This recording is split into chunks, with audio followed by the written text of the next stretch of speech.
Brayden, go ahead and read the synopsis for us, bud, so we can kind of dive into it. The Artifice girl.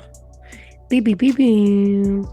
Special agents discover revolutionary computer program that uses a digital child to catch online predators. However, they soon learn that the AI's inevitable advancement is far more rapid and incalculable than they could ever have imagined, posing unforeseen challenges and settling consequences for the future of technology and mankind. Even the synopsis is good. Even the Fire. synopsis is one of the best synopses of the year. Like, Fire. that is crazy, bro. Yeah, and our leading Wow. cast is Tatum Matthews, Franklin Rich, Cindy Nichols, David Gerard, and Lance Henriksen.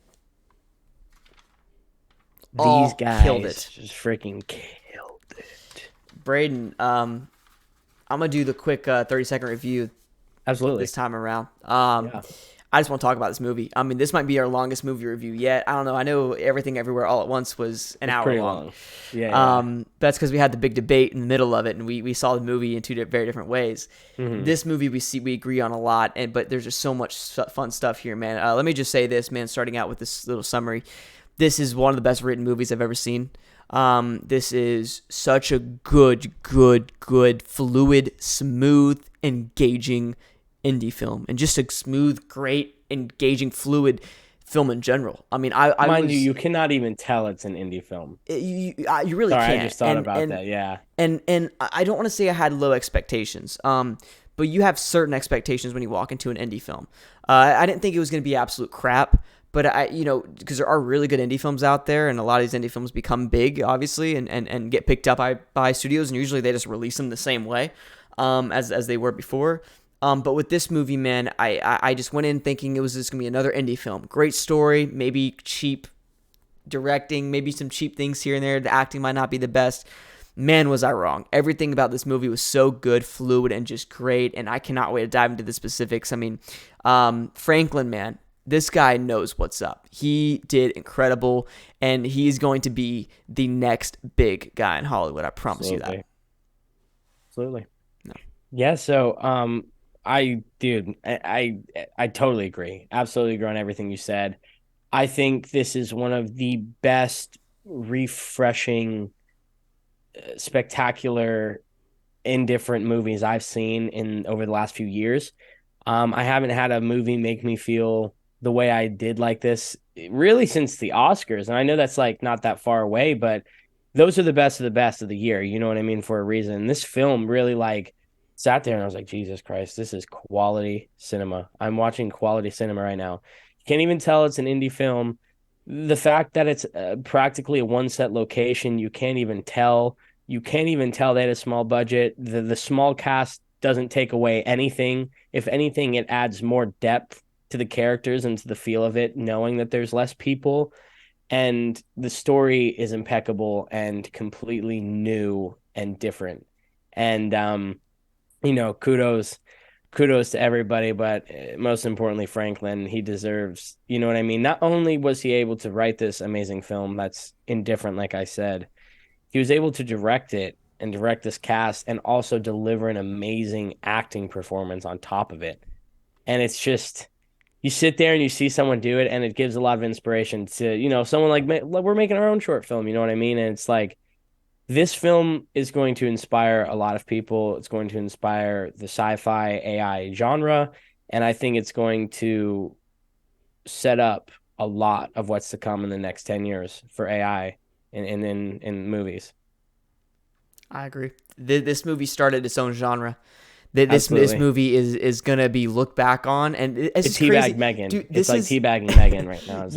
That's what I'm saying. This is like, you know me, guys. If you're listening right now, you're probably like, "Wow, what is Logan? What is Logan on? Is he okay? Did he take like some pills before this? What is he doing? He's on some drugs. Yo, man. I know. What's going on?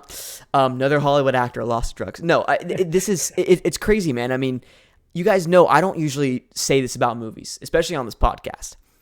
But it's true. This movie is revolutionary in a lot of different ways. Mm-hmm. I mean, it's so weird because it's unique, but it does a lot of stuff that movies have done before, but it just does it in a new way, in a new light. Yeah. And it's so weird how fluid and engaging this movie is. What I want to do is I want to see this movie in a theater. About it. maybe that's what's really great about it is the fact of like it does The a lot of those fluidity. old, yeah, like very good cinema, like old school tactics and stuff. You know what is crazy though? I wanted to go see it when it was premiering in Duval, Jacksonville, but Oh, really? yeah, dude, because it was in New York, LA, Georgia, like everywhere, bro, and it was even down here, but it was like like right at the end of April, and Yeah. it Well, was a really busy time for us. yeah, no, yeah, it was a little crazy. But no, I do want to see this movie in theater. I think they need to do a theatrical Hmm. release in some light. Even if it's selected theaters, do 2 theaters in each city. Just do something where, I mean, that's what Fool's Paradise pretty much did, right? Just That's just what I'm just saying. throw He's some got to You do, can do it. And it and makes that's so the much money. they could do another one. They could do another one. I don't Bing, know. bing, bing.